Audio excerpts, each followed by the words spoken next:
Hi, everybody. My name is Desree. I am she's already said. I'm a little bit nervous, so I'm going to start with a joke. Is that okay? So, a girl... I make myself sick, sorry. A girl walks into a bar and says, ouch. Sorry, okay, all right, okay. So, okay. A woman walks into a poetry night and she screams, see, safe places are only safe when the monsters show their face and it's funny. How the same men protesting hashtag all men are trash are now pulling their friends out of black bin bags and it's funny. How sexism can still prevail even where liberals dwell and it's funny. How often we confuse the word enlightenment with entitlement.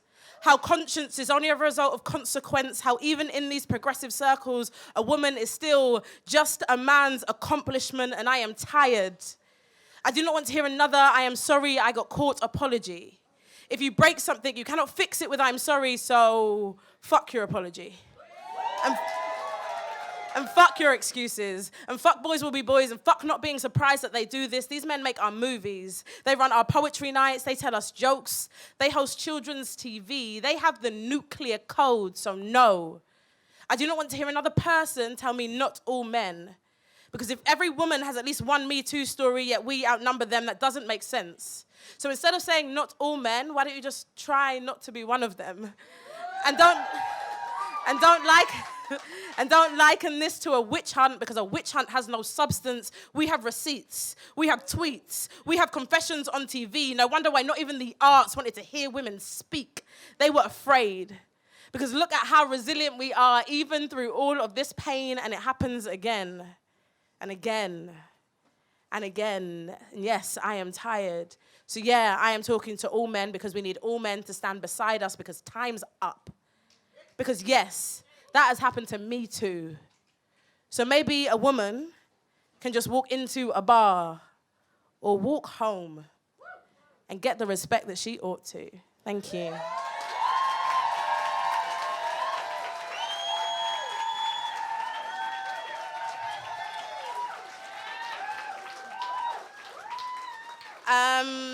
That was a ruse, but I actually am really nervous. Like, I haven't been performing in a really long time.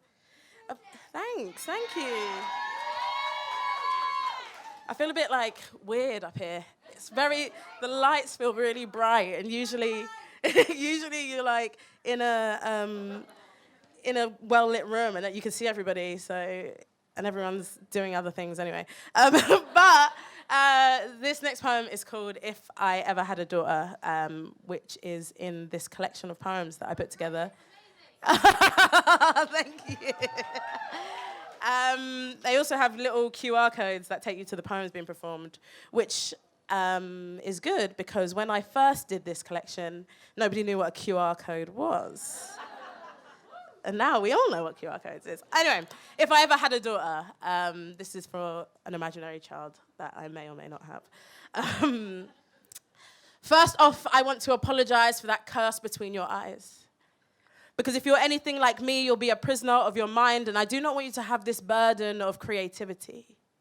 I want you to use logic and think it out rationally, because the imagination can be a dark and lonely place, so use it wisely. But then again, so can a mirror.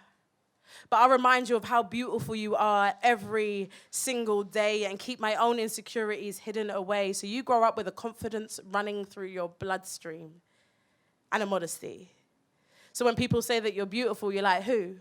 Me.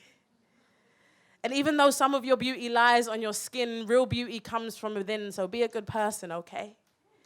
Free from prejudice, intolerance, and phobias. I'll raise you under the watchful eyes of God, but you can call her whatever name you want, because hopefully during your lifetime, religion will stop being used as an excuse for killing and bad politics. And I want you to adore your daddy. I wouldn't even mind if you loved them more than me. It would just assure me that I had picked the right one. Someone you could see, touch, grow, feel, live in their love. I wouldn't mind coming second best to anyone that could teach you the beauties of loving and being loved so that you give it a chance. Because they would have already shown you how worthy you are, and you can love whoever you want, however you want, whenever you want. I'll be right here when it goes right, and I'll be right here when it goes wrong. And here's a secret. Because I might say it when you're naughty, but no, you could never disappoint me. Even if you wanted to live your life in mediocrity, as long as you can look me in my eyes and tell me that you're happy, because baby girl, that's all I've ever wanted you to be. See, I might disagree with your choices, but I will teach you to use your words. I will teach you the power of them, the implications of them, and the burdens that they carry, but I will also teach you the beauties of silence. And that there's no shame in crying. But get yourself back up no matter what, because pain, that is temporary. I want you to read books like the words will run off the page. I want you to know the lyrics to all of the greats. So when an Erykah Badu song comes on, you start singing along like you were born in her day, because baby girl, you're a queen. And sometimes you'll forget. And sometimes you'll let people take you for less, but if they don't want you at your worst, baby, they don't deserve you at your best. See, my love. See, my love, I was raised by queens. Women who held entire families on their backs like a rucksack. Women who were born fighting, born crying, stay surviving. So soon, you'll realize that this world wasn't made for you. But every hurdle that you leap, they have leapt too. So my beautiful little girl, if we ever get to meet, know that I've already laid the stars at your feet, so step gracefully. Know you've got the world in your palm, so never hold on to anything too hard. Know you'll always have a home right here in my heart. Thank you.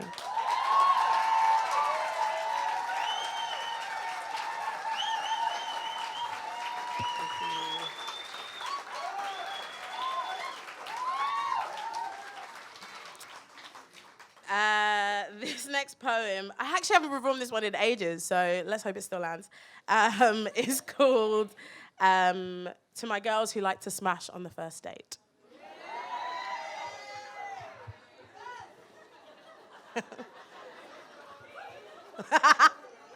We'll see where this one goes.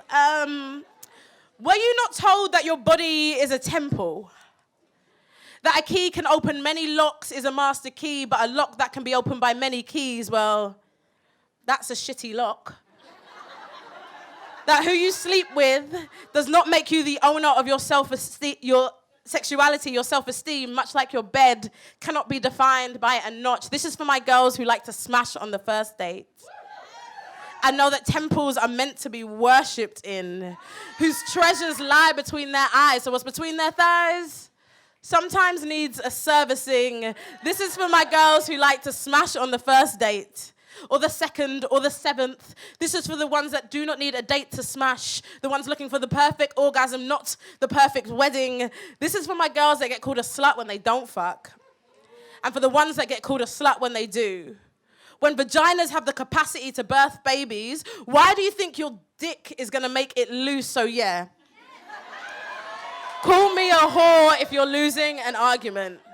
Or a slut if you don't want to hear the word no, but babes, unless you have paid for them, you are not entitled to an opinion on any one of my clothes. You sexualize my body every day, then feel like it's an insult to imply that I like sex. So does it only turn you on if I am passive in this narrative? Is submission the only way to make your dick erect? Funny. So being a freak is a compliment, but I should be offended if you called me a thought. So it's okay if it's in your sheets, but if in somebody else's, it's not. See, I'm stuck. Just because you say so means I'm a slut. Then how about you stop using your powers for evil? How about you call me a queen? Fuck that. How about you just call me your equal? How about we stop teaching young women? How about we stop using sex to make young women feel inadequate? How about we stop teaching girls their virginity is their empowerment? How about who I sleep with is actually just my choice? Do you tarnish my name because you cannot silence my voice? I'm not defined by any woman I let taste or man I let touch. I am defined by who I am, because who I am is enough. Thank you.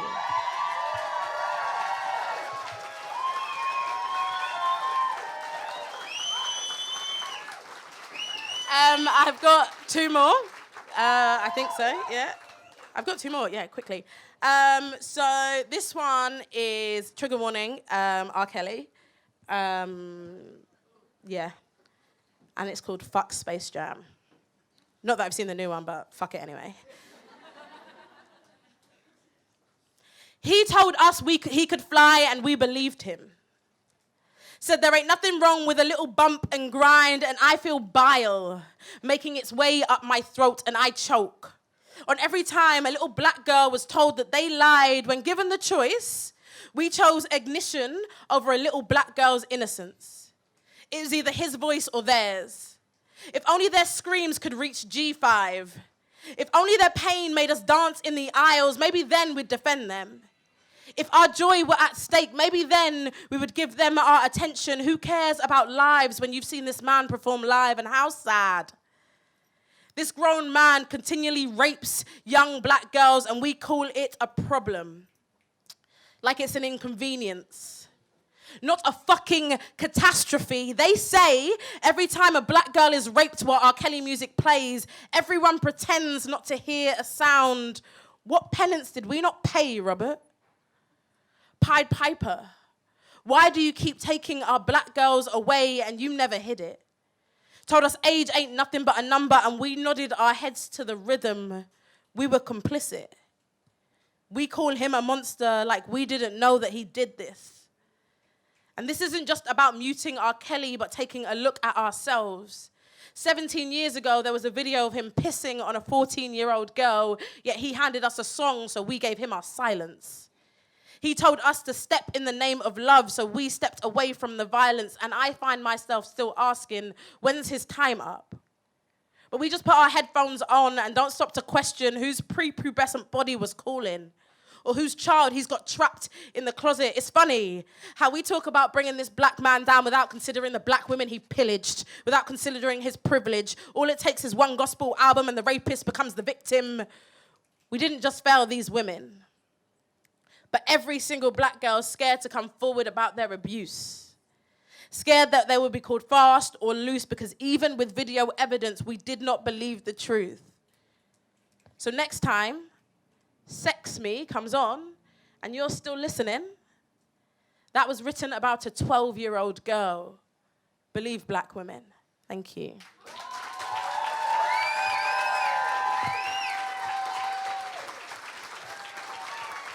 Thank you. Thanks. That was awkward, wasn't it? What was that about? Oh, whoops. You're going to stop doing that now. So this is my final poem.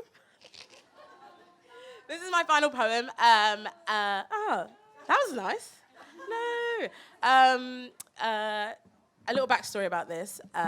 It's actually my fiance's favorite poem, but it was actually written about a Tinder experience gone really wrong. So I'd matched with this guy on Tinder.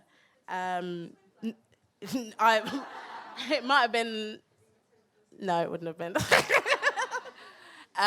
But I'm happily in a relationship right now. She's over there. Sorry, I don't know what I'm doing.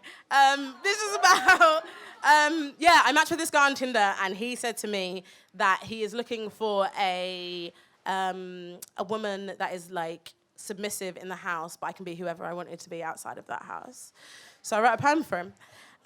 This is called Too Much Woman. Yeah, that's what I did. Too much woman. I am too much woman to be held comfortably. I do not sit still enough.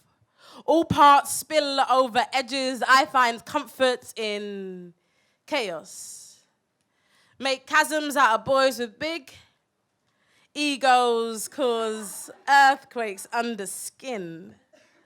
Tsunamis under clothes, those most beautiful types of disasters. I am not half of anything. I am full, too big to stomach, too much of one to be another, so I am begging you, please, do not love me without loving yourself first. I cannot make myself smaller for you. See, you might be alpha, but I am omega, the end. Nothing comes after me. I will not be your beta. I will not sit beside you in silence. I will finish you. I come from a line of women who had mouths as sharp as their tongues, held babies with the same hands they used to spill blood. So this, this is child's play. Do you ever wonder what this mouth can do? I have changed worlds with these lips. I will pull apart your patriarchy. Women like me have sank ships. The fragility of your masculinity is all dependent on what I do next. How does that make you feel, babe? I mean, look at me. All strong and womanly, not needing to be saved. So if the only thing you have to offer is consistent dick and a headache, then no thank you. Let's entertain this idea that I would be better off without you, because without you, I owe no one anything. What you eat at this table is exactly what you bring. So yes, I can cook and I like to eat good, but you will never find me barefoot and in the kitchen. So if the only reason you want me on my knees is because I stand too tall on my feet, please note, the only love I've ever needed was my own. So the only person I have to please here is me. Thank you. Thank you for having me. Bye-bye.